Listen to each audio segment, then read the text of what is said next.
കർത്താവിൻ്റെ ഏറ്റം ദിവ്യയാകും ജനനീ. ഞങ്ങൾക്കായി ദൈവമാതാവേ എന്നെന്നും പ്രാർത്ഥിക്കണേ.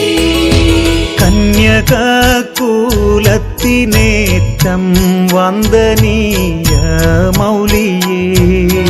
ഞങ്ങൾക്കായി ദൈവമാതാവേ എന്നെന്നും പ്രാർത്ഥിക്കണേ. ദേഹശുദ്ധിയായി വിളങ്ങും പുണ്യഗേഹ മാതാവേ. ഞങ്ങൾക്കായി ദൈവമാതാവേ എന്നെന്നും പ്രാർത്ഥിക്കണേ.